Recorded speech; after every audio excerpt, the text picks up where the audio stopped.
Welcome, everybody. It's time once again for the next chapter with Charlie Hedges as he explores turning the page on his life and yours. Hey, Charlie. Hey, Paul. You know, I think one of the primary goals of every parent is to pass on to their children the wisdom they have gained after decades of life experience.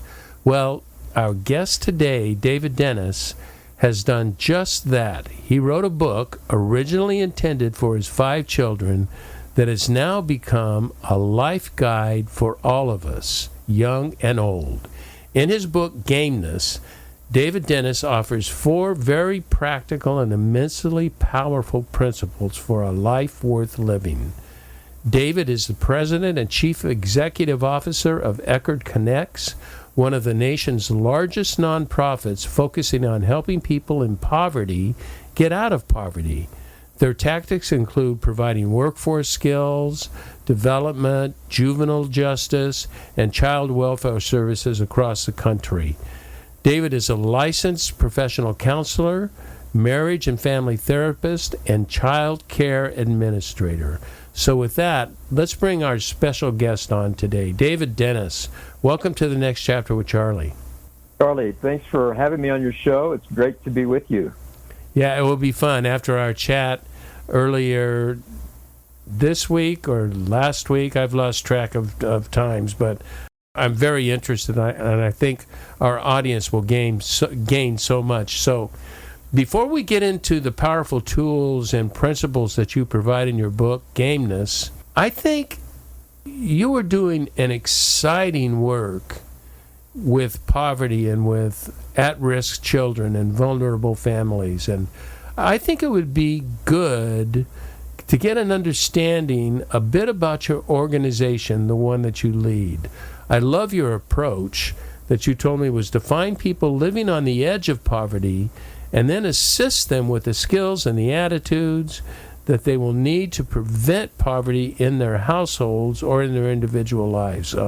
Can you talk to me a bit about your organization and your ministry? Absolutely. Charlie, you know, a quick personal note to lead into talking about Eckerd Connects and the work that I do in that organization with our team. What led me into the work that I do is a bit of my own personal journey, and we could talk about more of that when we talk about Gameness. But I originally began work in social services with children as a volunteer mentor to kids that were going through a lot of the challenges that I went through. I lost my father, who died when I was very young, and then lost my mother, who cratered under the weight of alcoholism after his loss, and then lost my sister and my home when I was removed by Child Protective Services from her home and placed with different families. And so you experienced sort of an orphan experience, not right. Precisely, but it was an orphaned experience. Oh yeah, without question. By age 5, I had lost my dad, my mom, my sister, my home. I was placed in a different home, but ultimately got reunited after that next year with my sister, and we got raised by the same family. So for me, when I got older, 19, 20 years old, and wanted to get back, it was really kind of the pain that I could identify with kids that were going through that drew me into working with kids in social services. I started out as a volunteer mentor in a Big Brother, Big Sister program. Mm-hmm. Ultimately got my clinical license and started counseling kids, and that became a clinical director. That evolved into eventually being a program director and ultimately a CEO of this organization where I am now.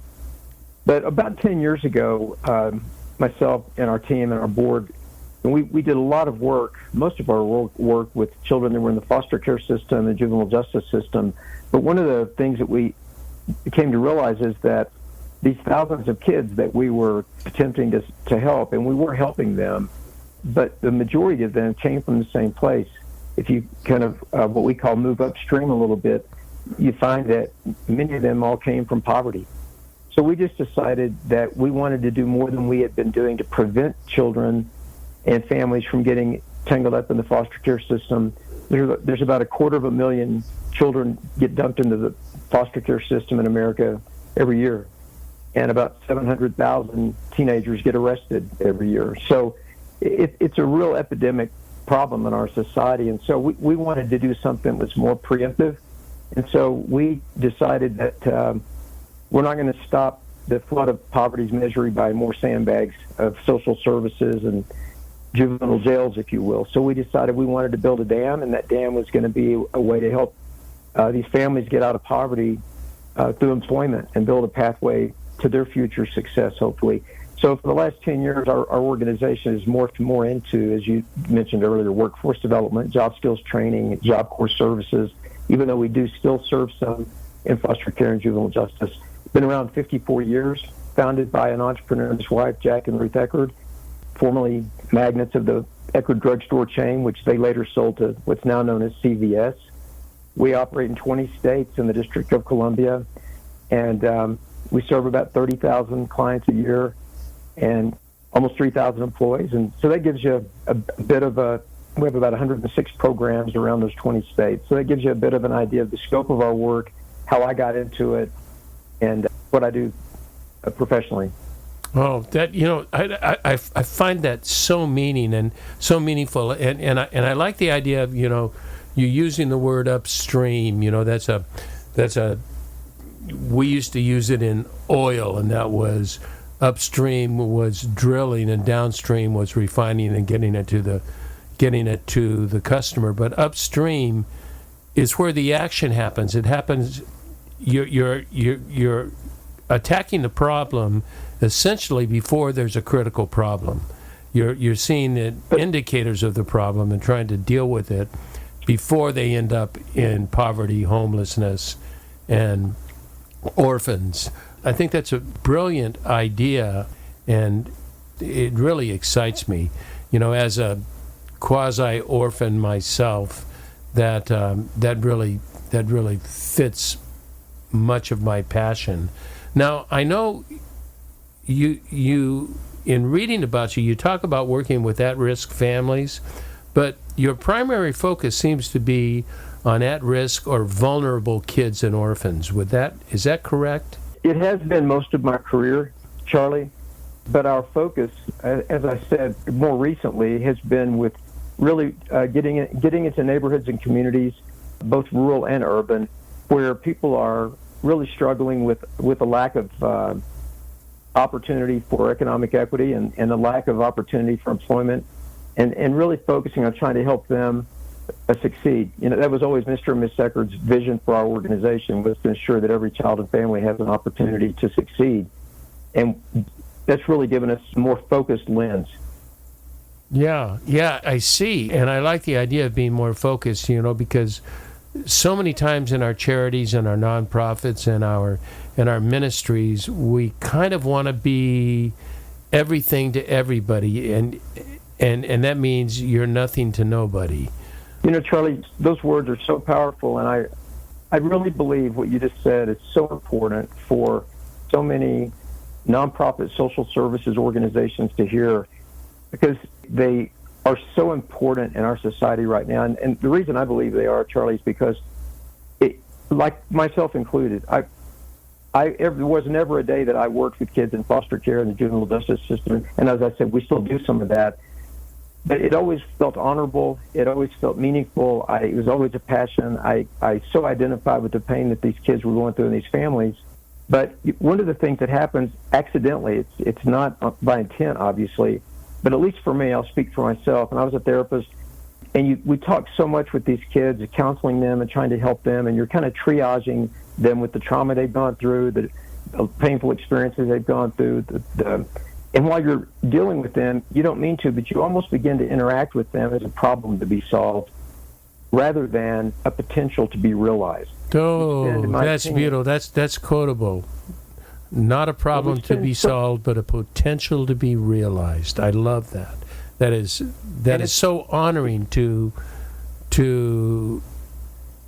people in the image of God. It is just absolutely. Absolutely. And it's the thing is, we work with these kids and counsel them, and I came to the point that I realized so many of these kids I've worked with over the years, they're experts on their past, and all the pain and all that they've gone through and all the sorrow and all their dysfunction in the family, and they know more about family of origin issues and trauma-informed care than we do. But as Kierkegaard said, for life to be understood, it must be understood backwards. And that's true. We do need to understand, all of us need to understand ourselves by reflecting back. But he said for life to be lived forward, to be lived, it must be lived forward. So, but we spent way too much time, I feel like, helping the kids to become clinical experts, but we don't spend enough time talking with them about what their hopes or dreams and aspirations for their life are, their passion for their future. And as you're a person that's a person of faith, one of my favorite verses in the scriptures is, without a vision, the people shall perish. Yes. And it's important that we help young people identify their potential, their possibilities. While they may have gone through difficult times like I had, the rest of their canvas hasn't been painted on, and we need to give focus. Many of these kids have actually never had anyone ask them, hey, what do you think that you'd like to be one day, or what is your dream for your future, or your purpose and your aspirations? And they have no idea, I bet that they can't even address the question. But some of them, we don't think about this because we talk to our own children about those things all the time.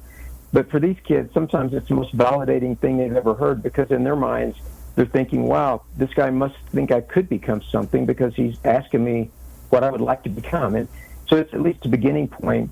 And so I find that very exciting. It's also connection with why I wrote this book. Yeah, and we're going to talk about that. I've got a lot of questions about why you wrote that book.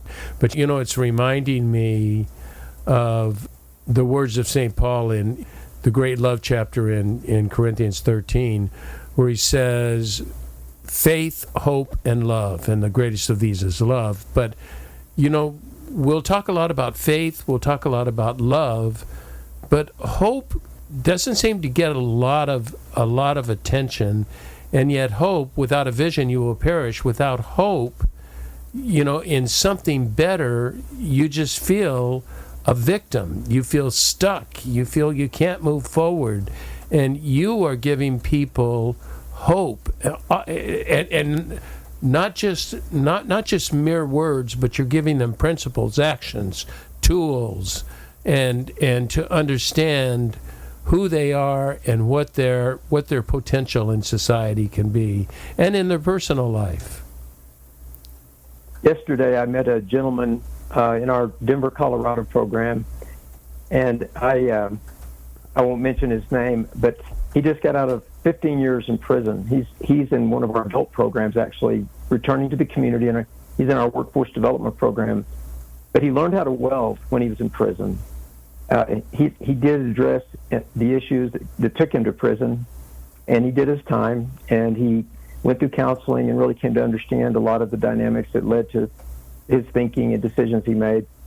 But I was still grateful to know they really focused on his future and his possibilities of his future. He learned how to weld, and he showed me his portfolio of his welding projects that he had done, his resume that he had made, and just to see the sparkle in his eye and to see the hope in his face.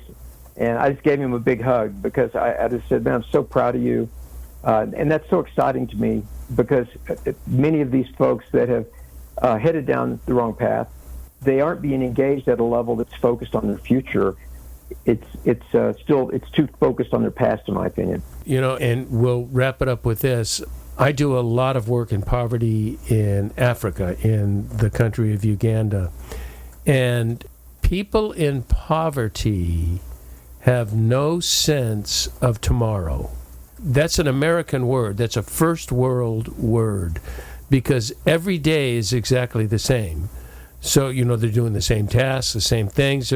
There's nothing new coming in. They don't have anything to look forward to come up, and to come up in the world or do something different or do something more exciting. And so hope is an unknown word, because there is no sense of tomorrow, and that is what poverty does. There is no sense of tomorrow. It is just the same thing day by day, over and over and over. And what you are doing is you're showing there is a tomorrow. there is a tomorrow, and it can be better, more productive, more enriching than it is today. I just love what you're doing. So what I want to do now is I want to focus the remainder of our time on your book. I want an introduction to your book. We'll take a break, and then we're going to get into the details of your book. But I want to talk about the principles in your book, and I was actually very intrigued by the way it started, based on your life and the ministry and social services part of your life. You have learned so much valuable wisdom about what it takes to live a meaningful life. And you told me that the project began as sort of a manual of life for your kids. Is that right? Was that the initial thoughts? Yes, it was. So how did it evolve into a book that says, oh my goodness, this is not just for my kids, this is for the world at large? What was that evolutionary process of going from one audience to another? Charlie, I had this hole that I've never been able to fill, and when you lose your family and parents, you understand part of that yourself and that you went through personally. There's just certain things you're not going to ever recover or replace. But one of those was I never had a conversation with my dad, no memories of him sharing life lessons learned, wisdom, stories. And I wanted to leave something behind for my kids, kind of that conversation I never got to have with my dad. But I wanted to leave them something that was meaningful, and I decided that I wanted to leave them a manual, if you will, that would, from my perspective, kind of my life, the years I've lived, lessons I've learned working, leading others, being led, lessons I've learned from counseling thousands of people over the years, both in private practice counseling, but also the thousands of families I've worked with. As you alluded to earlier, I've observed a lot of lives, and I wanted to kind of glean from all that and say to my kids, if I had to boil it all down, what would be the most important nuggets that I would pass on to say, if you live out these characteristics, these attributes, these principles, this mindset, if you will, you'll have your best chance of living your best life and living your life to your fullest potential. And it'll serve as a safeguard of you ever becoming a victim in your own life, of being robbed of your full potential. So that's where it started, and my kids really prodded me after they started reading parts of it to share it more broadly. And that's how it happened. What a great story. David, I have been for over a year in the process of writing a book, and I can't tell you how many times, how many beginnings and chapters that I've thrown away. And it's a faith-oriented book, and my working title is A History of Love, and I believe love began with the Creator, and I'm very Trinitarian. St. Bonaventure, who wrote 1,000 years ago, has influenced me tremendously in Trinity. And I wanted to write to my son, who has questions, of faith questions, and I wanted to write it to him, and as I've studied more and more, I realized this is a book that is in need. In our declining church, this is a book that's in need for more people to read. So I understand that. As I talked to my son, he said the same thing, write this book for me, but this book is for other people. And I think you have so much to bring to the table. And so before we get into the details of your 4 powerful principles, I'd like to take a brief break, and then we will come right back into it. Sounds great.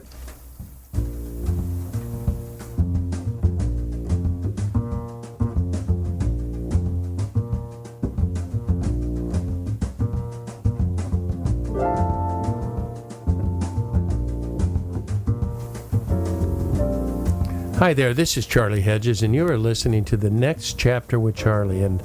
And I am feeling, as our podcast is going, I'm feeling that we really have a powerful show today with David Dennis and his book, Gameness, which is subtitled, help me get this right, I have the subtitle, Gameness is landing on your feet, not on your feelings. And we're going to have some great discussions on that because, my feeling about feelings is very strong. And so we will have wonderful discussions. But in your book, David, you provide 4 principles, and I will read the principles, and then I want to go into depth into each principle because they're very powerful. And your 4 principles, and much of it has to do, in my reading and checking it out, much of it has to do with resisting falling into victimhood. That one of the troubles with poverty is this sense of victimhood, and there's nothing I can do. And you say, absolutely you can. Here is upgrade your perspective with a never quit mindset. Fulfill your potential with a resolution to a purpose. Tackle your problems with a fighting spirit, and master your performance with the will required to act. Those are, David, those are divine. Those are fine principles. They're very fine principles. Way to go. I congratulate you on those. That every one resonates with me. Well, Charlie, thanks, but I got to say right off, I know you would agree, they're certainly not my principles, they're not my truths. I do have a deep burden and great passion around bringing focus to them, especially in our society at this time. As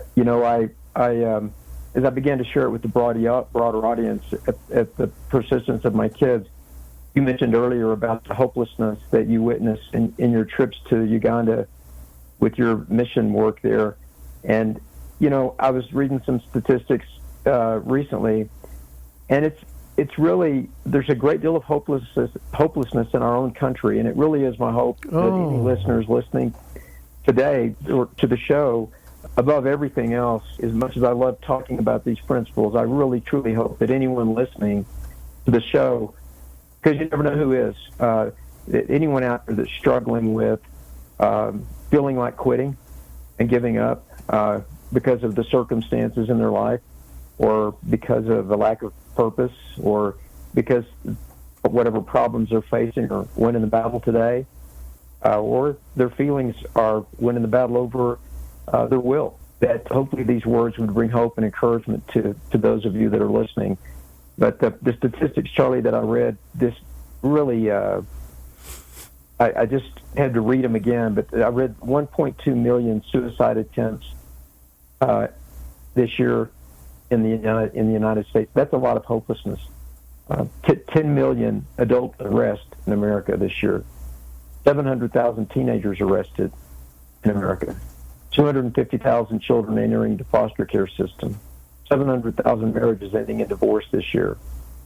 And the number one cause of death this year, heart disease, linked to obesity and inactivity. So I don't know that there's ever been a more important time in our society to talk about a never quit mindset, resoluteness to a purpose, a fighting spirit, and having the will required to act beyond your feelings. Well, let's get into it because those are very cool. So let's start with your first principle, which is, as you write in your book, it's upgrade your perspective, but with a never quit mindset. That right there is worth a podcast. So talk to me about that, because not only do we have a never quit, we also, would you not say, with many people in poverty, we have a never start mindset. And Charlie, I would say this applies to people that are not only in poverty economically, but as you know, there are so many people all around us that are in poverty of hope. They're in poverty of fulfillment. They may have a lot of money, but they're in poverty of feeling like their life is making an impact in this world. And so a never quit mindset is important for all of us.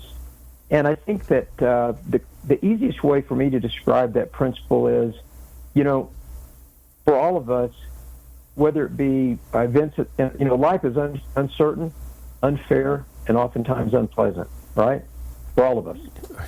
Yeah, like so regularly. Our circumstances are out of our control. None of us had anything to do with getting to Earth, and we don't have any control over events that come our way every day. And so I always like to tell people when I'm talking about a never quit mindset, upgrading your perspective is what this is about, because it's about learning how to see things better, even if you can't see better things yet. That's interesting. So, I was visiting a friend of mine who has apple orchard and a Christmas tree farm. He's a retired political attorney in Vermont. Broke my leg skiing first day visiting him there, drinking lots of his apple cider out of his fridge. And I asked him, "Oh, you bummed me out. I thought you were going to tell me you're drinking lots of his whiskey." This I'll tell you, this cider is like the nectar of the gods. And I told him, I said, I've never asked anyone, but I said, there's got to be some specific way you select just the very best apples to make cider. How do you do that? And he cocked his head and kind of grinned and laughed, and he said, well, you don't have a clue how cider is made. And I said, no, I'd love to know that. And he said, well, the irony of it is apple cider is made from the apples that are the damaged, bruised, ugly apples that get knocked off the tree by storms, or the pickers accidentally knock them off, or they get packed too tight in a box. And so they don't make it to the store with the perfect shiny apples that go to the produce shelf. So we repurpose them by putting them into the apple press, the cider press, and they end up still making it to the store, but they're in a jar. I thought, wow, how crazy is that the best tasting thing I've ever tasted that comes from an apple comes from the bruised and damaged apples. And I went to bed that night, and I just had this epiphany. It's a lot like how God works in our lives, isn't it? He redeems us. And I love that verse in Romans that says that God works all things together for good to those that love him and are committed to his purposes. It doesn't say all things are good. It says that he works all things together for good. And that illustration of that apple cider is maybe the best illustration I could give to how the point I'm trying to make here is none of us, including myself, the life circumstances that I came up through life with, I had nothing to do with that, but I had to decide if I was going to lay on the ground and rot because I got bruised, or if I was going to make cider and let my life be repurposed and still accomplish good things. And that's why I decided to get involved working with children and families that were going through what I went through. I was determined to redeem the pain that I went through and see my journey of what I went through. I had to see it better. Those events were never going to change. They were never going to be better events. The trauma that I went through, the orphaning that I went through, the abandoning that I went through. But my perspective could be made different. And then that could allow for me, based on seeing that differently, to see, hey, how can I make cider out of what I've gone through? And everyone can do that. You know, that's if I may, jestingly, that's a delicious metaphor. I mean, it really works, and it is, our growth is found in. I read this from sort of a priest prophet in the United States, is very popular today, Richard Rohr, and Richard says this, that Jesus says the only way to achieve union with God is through failure, vulnerability, and repair.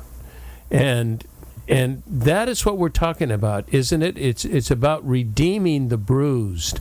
It's about transforming the bruised into full life and real life. And as we both know, as business guys and servants and ministers, that our greatest learnings come from our failures, our difficulties, our trials, and that ends up to be the bright and shining parts of our life.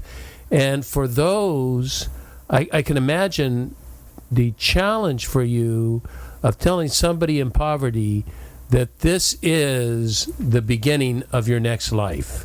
These are the roots from it. You will grow from this. You will learn from this. You will refer back to this and know what your teachings are. It's the upside down thinking. You know, Rohr calls it the upside down gospel. But it is the upside down way of thinking, is it not? It is. It's helping people to understand that the end of the road doesn't mean a dead end. It very well could mean a detour to their journey.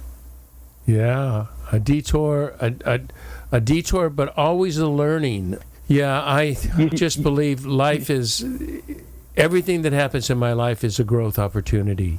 We have to seek that, though. That's the never quit mindset, is it not? That's a never quit. Bingo. Yep. We have to choose to do that.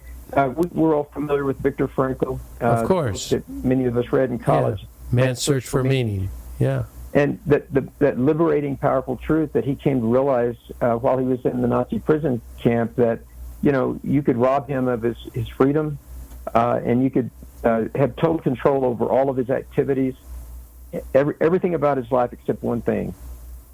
You could not control and determine how he was going to respond. Right. To how you treated him. Right. And that's the most liberating truth any of us can ever discover. We have total control how we respond to any set of circumstances that we encounter. Okay, love it. Never quit mindset. So let's move on to your fulfill your potential. And that assumes that you believe you have a potential. I think so many people in poverty don't believe they have a potential. They that's why I said so much of what you write about is resisting victimhood. They feel they're a victim and they can't fulfill a potential. But you suggest to discover a resolution to a purpose. Discover a purpose and be resolved to accomplish that. Tell me more. It simply put, it means identifying something important enough to you to demand all of you. It means taking the time to ask yourself, what is valuable in your life? What is important in your life? What do you believe in life? What we believe matters. And so many people have never taken time to do that. Many people have never taken time to say, what is my highest aspiration? What is the potential of my life? What is my purpose, my unique purpose in life? And I tend to use the word purposes because I think we have more than just one. I think Absolutely. We have one ultimate purpose in glorifying God if you're a believer, but even if you're not, for many people, we spend a lot of our time, Charlie, when we're born, we didn't choose to get here, and when we got here, the entire childhood we lived through until we become a young adult, life's happening to us. We didn't choose our parents, our family, our neighborhood, our zip code, our genetic code, our height, our color of our eyes. No defining characteristics on our driver's license that did we have anything to do with. So life has happened to us all of our life, and so we begin to develop kind of a self-perception, a worldview, beliefs that we begin to act out. But many of them are reactionary form beliefs and decisions and choices because we have formulated these beliefs and values based on reacting to things happening to us. And I did that myself. I had a lot of rebellious reactions because of the things I went through as a kid and feeling abandoned and, desperately seeking approval and those kind of things before I came to my faith in Christ and my discovering my ultimate purpose in life. So many people are living their life really in a reactionary way. They've never really stopped to say, hey, what is my purpose in life? If people are drifting. Yeah, and I would even add, to your saying our purpose is to glorify God. We do that by administrating the purpose He has given to us. And when we fulfill that purpose, it does glorify God. Now, here's a question that I have for you that's a ponderous, deep question. When it comes to purpose, people in poverty, that's a brand new word for them. That's a brand new concept. And you say many of us who live more in upper middle, and higher class, purpose means something. We've been taught the American dream and that purpose. But when you're in poverty, when you're in destitute poverty, you have no purpose. How do you introduce that to purpose. Do you have a story of a child that you have taken who felt purposeless, and that you helped them discover a purpose to change their life? To me, Charlie, the most liberating thing about purpose, and I'll say this, I do know a lot of people in poverty that they do know their ultimate purpose, and I know a lot of people in poverty who have a very strong faith, but they haven't had the opportunities to build a pathway out of poverty through employment and through discovering their God-given gifts and talents where they can go and work and at that level. So there's kind of two different levels for me in that regard. There's your ultimate purpose, but on a practical level, what like you said, the expression of how you do that through your unique gifts and talents and those things you do, many people in poverty don't get that opportunity, whether it's lack of education, a lack of introduction to a mentor or apprenticeship opportunity, because of where they're born. I mean, they have no idea of their gifts and talents. They don't know what are my gifts and talents. I'll tell you this, Charlie. I've worked with countless youth that have never gotten up in the morning and watched a mom and dad get up and get dressed and go to work. They were raised by a grandmother or a relative or a mom or a dad that they got up and they had substance abuse issues. Maybe they went and got a government check or government food. But many children I've worked with have never known, they've never seen it modeled what it means to get up, get dressed for work, and go to a job or talk about that. They have no concept. They have no clue of it. So what do you do to inform them of that, to encourage them with that if they've never seen it, never felt it, don't even really know that it exists? What tactics or processes do you use to help them understand that they do have a purpose? One of the things that is great about workforce development and job skills training and helping young people get connected to those opportunities is, when you go to work, but for those of us that grew up working since we were young kids, I'm sure you probably were the same as me. I've been working since I was preteen. But what happens when you go to work is you have a mentor. It's called your boss. And you learn how to be a part of a team. They're called your coworkers. You learn how to problem solve, and you learn everybody's unique responsibility is really important. Even if you're a busser in a restaurant, you bust a table, and if you don't get the table bust, your waiter can't get more people set at their table, and they can't make their tips, and you can't get your portion of those tips. And the dishes have got to get to the back and get cleaned. The food's got to get out hot on time. And you discover all these things that if you don't ever work, you don't get those opportunities. So work itself is a powerful thing. You learn how to manage money. You learn the value of money. You learn the value of your work ethic. You get recognized for that. You get promoted. You get paid for it. So a lot of those things that we began to get taught those things at home, a lot of times for the young people that I work with, they get these for the first time once we introduce them into the workplace. Yeah, they're very tangible. They're very tactical. They're very everyday, real life. For those of us who are not living in poverty, purpose tends to be some high level sort of dream of this is how we can impact the world, and we're talking purpose, how I can impact my lives and those few people around me that I can serve. It's a whole different concept, and you are teaching that. So I want to get through all four of these, and so I want to move on to your next one, and that is we need to, or the people you're working with, and I say we all need to tackle our problem with a fighting spirit. And this is where I got victimhood because you put not being a victim to your problems. You have a fighting spirit. If you're a victim to your problems, you do not have a fighting spirit. So that fighting spirit is sort of goes along with the never quit mindset, only it's a different level of it, is it not? It is, and I'll go back to reflected back to some of our biblical roots and kind of our underpinnings with our worldview. I'll do it one more time here.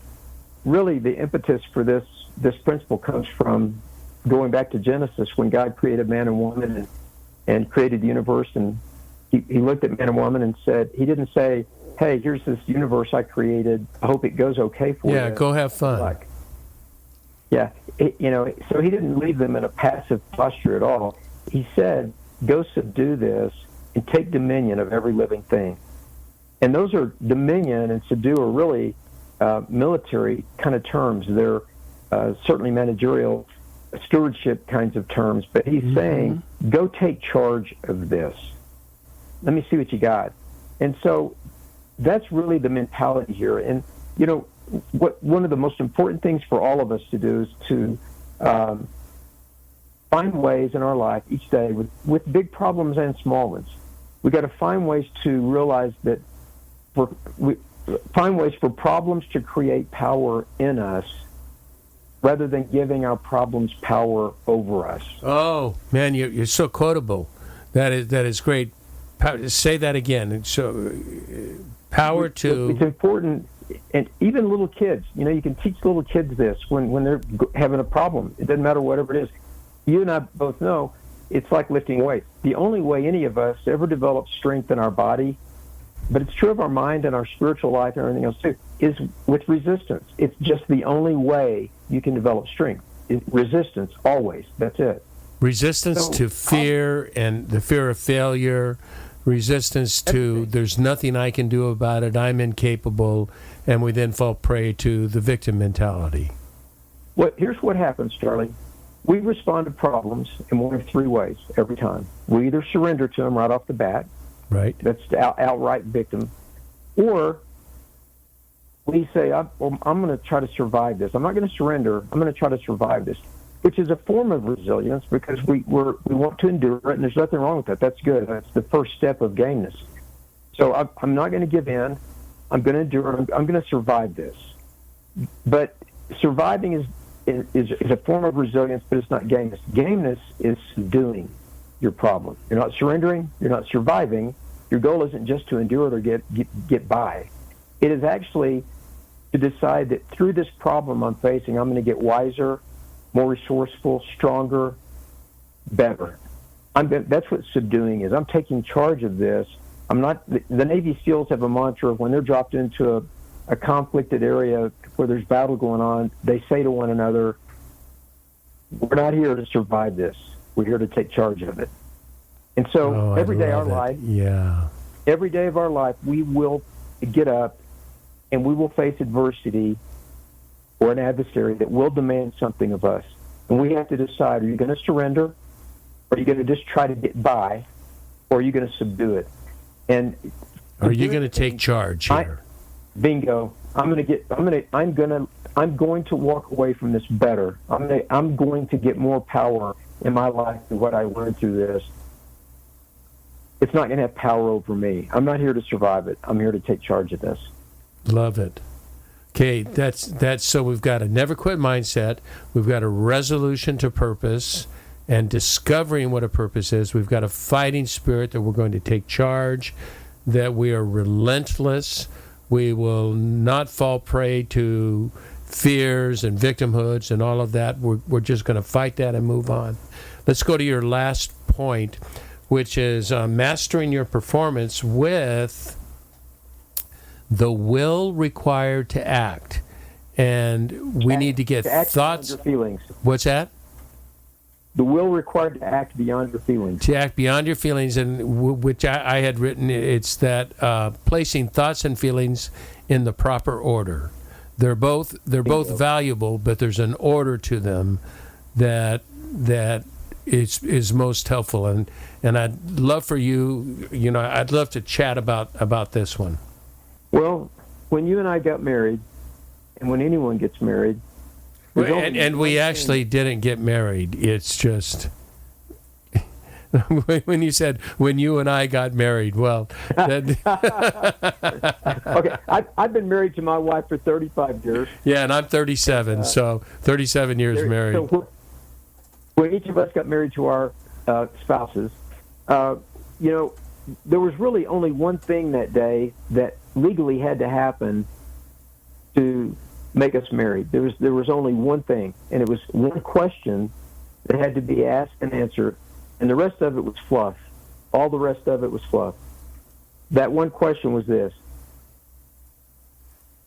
do you take this man or this woman to be your husband or your wife in sickness and in health? All those. And the one answer you have to give is one of two things. And what is that? You commit for a lifetime.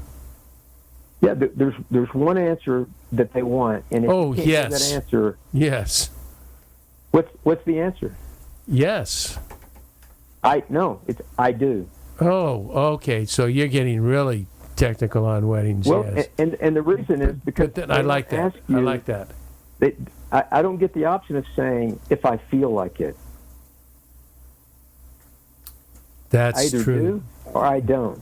This ceremony is about a commitment of my will through sickness and health, good times and bad, everything. And Charlie, 700,000 marriages will end in divorce this year in America. Do we need to have a conversation about the will required to act beyond your feelings or not? Let's have a brief discussion on feelings, because I'm so feelings oriented. I'm sort of the right brain. I'm very left brain. I'm very logical, very philosophical, but I also have a strong emphasis on the right brain, on being intuitive and being empathetic, and a lot of those fall into the feelings category, and that I feel I need to listen to my inner voice, which is often very feeling-oriented, but not at the expense of my commitments, that I have to work together with these. Talk to me about that, the distinction, because I know our listeners are thinking, my listeners have heard me talk about the positivity of feelings, and you're saying, and you're suggesting, which I agree, that these feelings of what is my comfort zone? I'm not feeling into it. This is not good for me, and I really it's very ego-centered feelings. I 100% agree with you.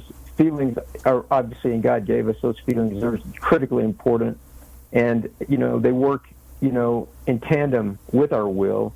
But feelings are great servants, but they're horrible masters. This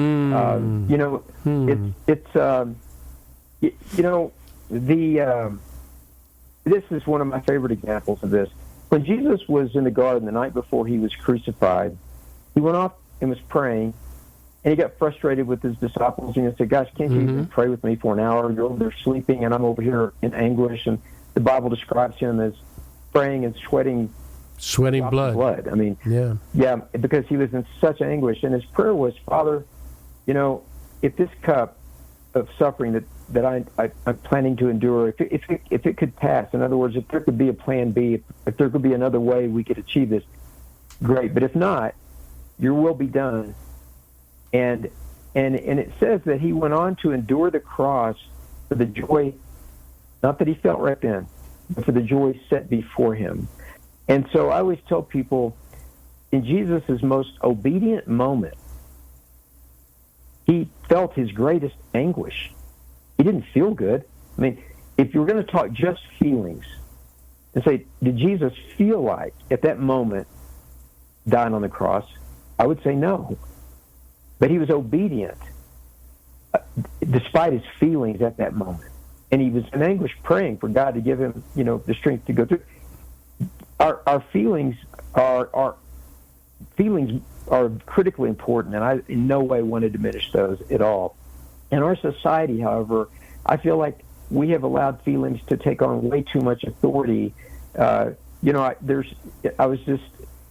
year, the number one cause of death in America will be heart disease linked to obesity and inactivity. So, my own father died. He weighed over 300 pounds. He was a heavy drinker, heavy smoker, heavy eater. Lack of discipline in his life. And that's really what I'm talking about in this last one. the will required to act beyond your feelings is Jocko Willink likes to say that their discipline is freedom. Discipline is freedom. Yep. And William James is one of my famous old philosopher psychologists, and he has a saying. He used to say, "I don't sing because I'm happy." He said, "I'm happy because I sing." And it's kind of what I'm trying to stress here, and I'll be quiet here, is we've got to learn to act ourselves to new ways of feeling and stop foolishly pretending that we can feel our ways to new ways of acting. That's beautiful, and I want to wrap it up with that, because I think that we need to act our way into new ways of feeling rather than feel our way into new ways of acting. David Dennis, your principles that you wrote first for your children and then for us are just so practical. It's so powerful that they're not just for the person coming out of poverty, they're for those of us middle-class people trying to live a life of wonder and of purpose and of meaning and of service. Never quit mindset, resolution to a purpose, fighting spirit, and the will required to act. Feelings over the will required to act beyond our feelings. The will required to act beyond our feelings. Those are so powerful, David. Thank you for your time with us and for your dedication to your mission. I am deeply impressed with what you were doing. Charlie, thank you for having me. I'm very honored to be with you.